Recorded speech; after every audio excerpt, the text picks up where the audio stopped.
There's a quiet myth we tell ourselves about avoidant people, that when a relationship ends, they walk away untouched, unbothered, and emotionally unaffected, that they shut the door, breathe easier, and move on without a backward glance.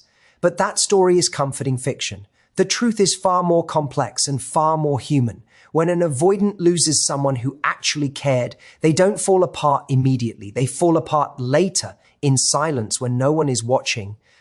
At first, there's relief from expectations, relief from emotional exposure, relief from being seen too deeply. Avoidants are experts at convincing themselves that independence equals strength, that distance equals control. So when the relationship ends, it feels like regaining power. But what they don't realize is that the calm they feel isn't healing, it's numbness. And numbness has an expiration date. Because losing someone who genuinely cared removes something they secretly relied on. Emotional safety without having to ask for it. When someone shows up consistently, loves patiently, and doesn't demand performance, that care becomes an invisible support system. Avoidants may resist it, downplay it, even push against it, but they feel it. And when it's gone, the absence is loud. This is when the cracks begin to show. The distractions stop working. The busyness doesn't quiet the mind. The casual connections feel emptier than before. And suddenly, the very things they ran from, intimacy, vulnerability, emotional responsibility, start knocking from the inside, not as a desire to reunite necessarily, but as an unsettling question: why do I feel worse now than when I was with someone who loved me? Avoidants fall apart because loss removes the mirror. When someone cares deeply, they reflect back warmth, patience, and acceptance. Without that reflection, avoidants are left alone with themselves. And that's the part they were trying to avoid all along. The loneliness isn't just about missing the person. It's about facing patterns they can no longer blame on circumstances or partners. What hurts most is the delayed realization, the understanding that the person they lost wasn't asking for too much. They were offering something rare: consistency, emotional safety, real care. And by the time avoidance can name that truth, the person is often gone, having chosen themselves instead of waiting to be chosen. But here's the part that matters. This falling apart isn't failure. It's an invitation to grow, to question old defenses, to learn that closeness doesn't have to mean losing yourself. Losing someone who genuinely cared can be the moment an avoidant finally understands that independence without connection isn't strength, it's survival. And survival is no substitute for love. Sometimes the loss isn't the end of the story, it's the moment the story finally becomes honest. Avoidant individuals are often believed to feel instant relief when a relationship ends, as if separation frees them from emotional responsibility and closeness. On the surface, this can appear true. In the early stages after a breakup, avoidants may seem calm, detached, and even energized.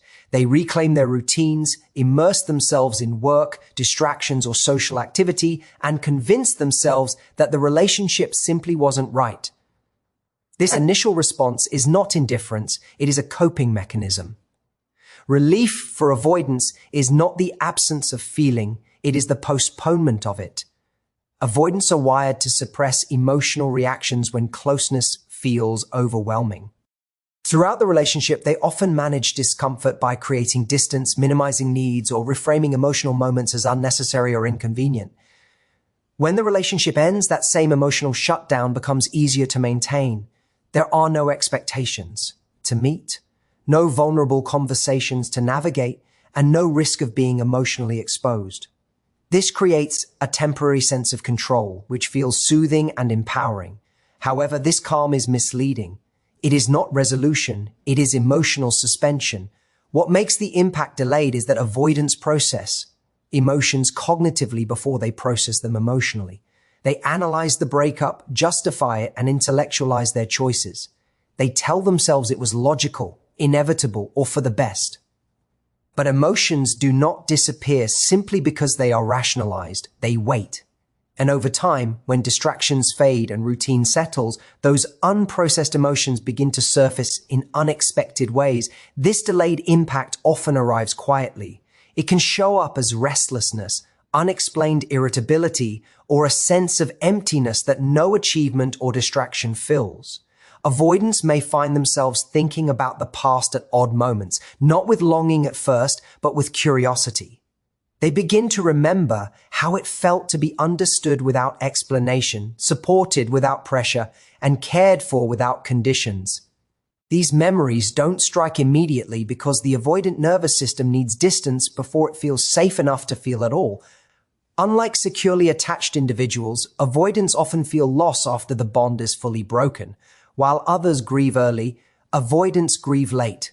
The absence becomes real only when the person who once cared is no longer emotionally available, no longer reaching out, and no longer holding space. That is when the weight lands. The relief wears off, and the emotional bill comes due.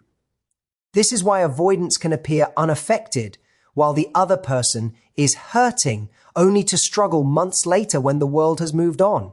The delayed pain is not dramatic or outward, it is internal and isolating. It carries confusion, regret, and a subtle realization that what was lost wasn't restriction, but safety. The truth is, avoidants don't escape heartbreak. They just experience it on a different timeline, one that begins after they've convinced themselves they were fine all along. When an avoidant loses someone who genuinely cared, what collapses is not just the relationship, but the emotional structure they were quietly leaning on. Avoidants are skilled at building internal walls, beliefs that they don't need anyone, that self-reliance is the safest path, that closeness inevitably leads to pressure or disappointment. These walls allow them to function, to appear composed, and to maintain control. But when someone offers steady care without demanding anything in return, those walls are no longer just protective barriers, they become unnecessary. And that is deeply unsettling. Genuine care has a way of slipping past defenses. It doesn't announce itself loudly or force emotional confrontations. It shows up consistently, patiently, and without conditions. For avoidants, this kind of presence is confusing because it contradicts their core expectations about relationships. They may not consciously acknowledge it, but they begin to relax. They rely on the other person's emotional steadiness, their forgiveness, their willingness to stay. The walls remain in place, but the avoidant stops actively maintaining them because someone else is quietly holding emotional weight for them. Once that care is gone, the walls are exposed for what they really are. Thin, rigid structures built to prevent pain, not to support connection. Avoidants often discover that the distance they prize so highly now feels hollow. The routines, the independence, the solitude they defended no longer feel empowering. They feel cold. The person who once softened their world is no longer there to buffer emotional stress, and suddenly the walls don't feel like protection. They feel like isolation. This is where the unraveling begins. Without someone absorbing emotional tension, avoidance must confront feelings they've long avoided: loneliness, self-doubt, and a vague sense of loss they can't immediately name. The walls that once kept discomfort out now trap it inside. There's no one reflecting warmth back to them, no one grounding them during moments of uncertainty. And because avoidants are not practiced at asking for support, the absence becomes even more pronounced. What makes this particularly painful is the realization that the walls didn't just keep pain out, they kept love out too. Losing someone who cared exposes how much emotional nourishment was being received without acknowledgement. The avoidant may begin to see that the relationship wasn't a threat to their independence, it was a stabilizing force. The safety they felt wasn't weakness, it was trust, and now that safety is gone. This exposure often leads to a quiet internal crisis. Avoidants may question their long-held narratives about relationships, wondering whether the problem was never closeness itself, but the fear of needing someone. The walls start to crack, not because someone broke them down, but because they no longer serve their purpose. Losing genuine care reveals that avoidance doesn't eliminate vulnerability, it only delays it. And once the walls are no longer enough, the avoidant is left to face what they've been protecting themselves from all along: the human need for connection. Avoidant individuals often believe that distance is the solution to emotional discomfort. When intimacy feels overwhelming, their instinct is to step back, create space, and regain a sense of control. Distance becomes their default coping strategy, something they rely on to calm their nervous system and silence emotional noise. For a while, this strategy seems to work. Space feels peaceful, quiet feels stable, and being alone feels safer than being emotionally exposed. But what distance actually does is not heal the avoidant. It magnifies what they haven't dealt with. When someone who genuinely cared is no longer present, the distance the avoidant once craved becomes permanent. There are no messages coming in, no check-ins, no emotional anchor reminding them they are seen and valued. Initially, this absence can feel comfortable.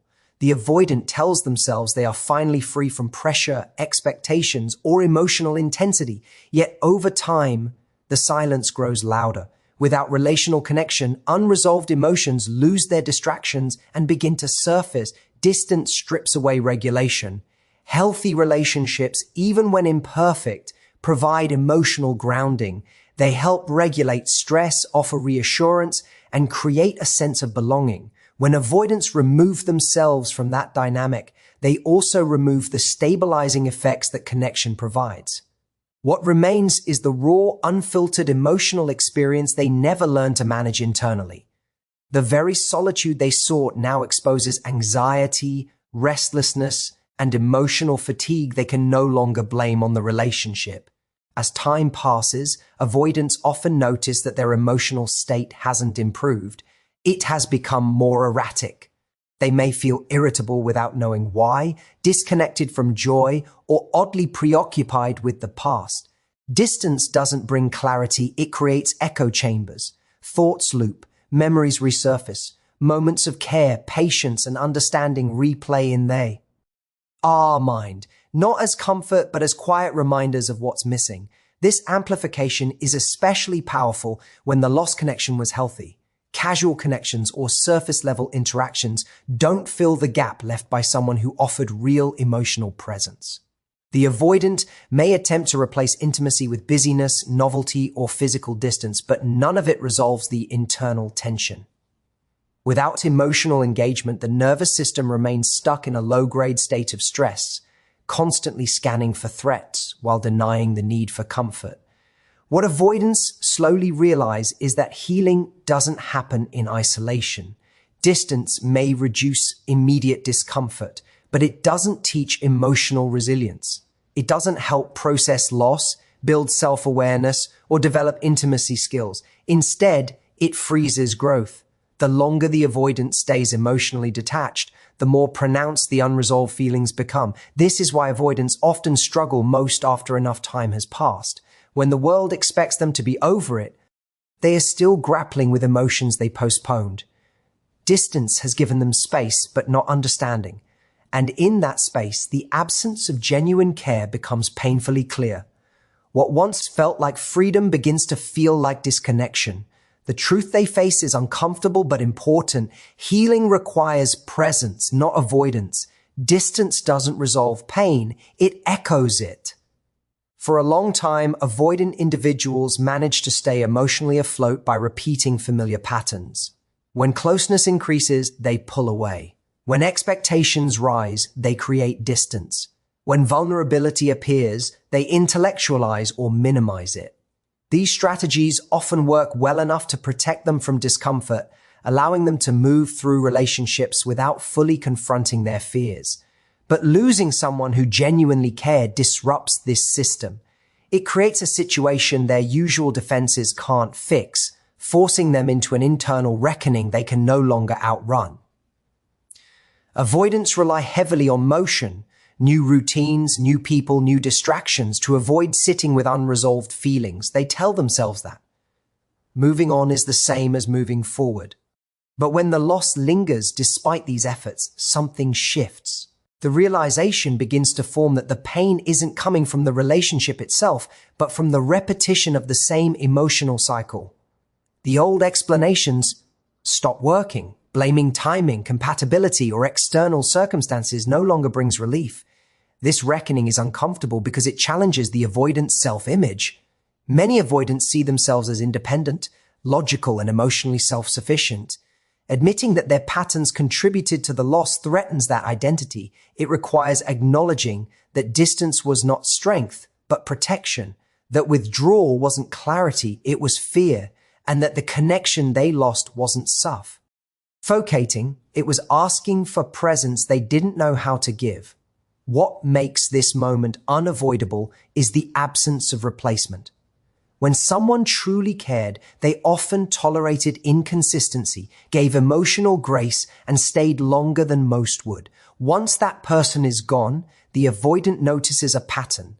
Connections feel shallower, interest fades faster, and emotional depth remains out of reach. The same outcomes repeat even with different people. This repetition forces a hard question. If the same thing keeps happening, what is the common factor? Avoidants don't like being trapped in emotional corners, but this is one they can't sidestep. The loss brings awareness. Awareness of how quickly they detach when things become real. Awareness of how rarely they express needs. Awareness of how often they leave before they can be left. These realizations don't arrive dramatically. They seep in during quiet moments, late nights, and unguarded reflections. This reckoning is painful, but it's also transformative. For the first time, the avoidant sees their patterns not as necessary defenses, but as limitations. They begin to understand that emotional safety doesn't come from avoiding closeness, but from learning how to stay present within it. The loss acts as a mirror, reflecting back the cost of emotional distance. When avoidants can no longer outrun their patterns, growth becomes the only option left. Not because they want to change, but because the old ways no longer work. And in that moment of forced honesty, the avoidant stands at a crossroads, continue repeating the same cycle, or finally confront the fears that shaped it. Avoidant individuals often survive by perfecting the art of emotional evasion. They learn how to stay functional without going deep, how to keep relationships just close enough to avoid loneliness, but distant enough to avoid vulnerability. For a long time, this strategy appears successful. They remain composed, self-reliant, and seemingly unaffected by emotional upheaval. But the turning point comes when avoidance no longer provides relief. When the familiar exits, distractions, and emotional shutdowns stop working, something fundamental begins to shift. This is where growth quietly begins, not through comfort, but through discomfort. When avoidance stops working, avoidants are forced into awareness. They can no longer deny the emptiness left behind by someone who genuinely cared. The usual narratives, I'm better off alone, I don't need this, it was too much, lose their power. Instead, new questions surface. Why does independence feel heavier than it used to? Why does solitude feel less peaceful and more lonely? Why does the absence of one person feel more destabilizing than expected? These questions signal the collapse of emotional avoidance as a coping mechanism. This moment is unsettling because it strips avoidance of their perceived control. Avoidance has always been about managing emotional risk. It offered predictability, stay distant, stay safe. But once that strategy fails, avoidance must confront emotions directly, often without the tools to do so. They may feel raw, confused, and emotionally exposed in ways they've never allowed themselves to experience. Yet this exposure is not weakness. It is the first step toward emotional development. Growth begins when avoidants start tolerating discomfort instead of escaping it. This might look like sitting with sadness instead of rationalizing it, acknowledging longing instead of dismissing it, or admitting regret without immediately defending past choices. These moments are small but significant. They represent a shift from emotional shutdown to emotional presence. For someone who has spent years avoiding vulnerability, simply staying with a feeling is a radical act. As avoidance loosens its grip, avoidants may begin to recognize patterns that once felt invisible. They see how often they withheld affection, delayed commitment, or downplayed emotional needs, not to punish themselves, but to understand. Growth at this stage is not about blame, it's about curiosity. Curiosity replaces defensiveness. Reflection replaces dismissal, and slowly, emotional awareness begins to form. This process also changes how avoidants view connection. They start to understand that closeness doesn't require losing autonomy, that needs are not demands, That emotional dependence, when mutual and healthy, is not a trap but a bond. These realizations don't arrive all at once, and they don't guarantee reconciliation or immediate change, but they open a door that was previously locked. When avoidance stops working, growth becomes possible because there is nowhere left to hide. The loss of someone who genuinely cared becomes a catalyst. Not because it was painful, but because it made emotional truth unavoidable. And in facing that truth, the avoidant begins, perhaps for the first time, to move toward connection instead of away from it. In the end, this isn't just a story about avoidant behavior or mistiming. It's a story about what happens when real care leaves a space that distance can't fill. Losing someone who genuinely cared doesn't destroy avoidance. It reveals what their defenses ear protecting them from, and what those defenses ultimately cost. It invites awareness, growth, and the possibility of choosing connection over fear the next time it appears. Thank you for listening with an open mind and an open heart, and for giving space to a conversation that reminds us all that love isn't proven by how well we leave, but by how bravely we learn to stay.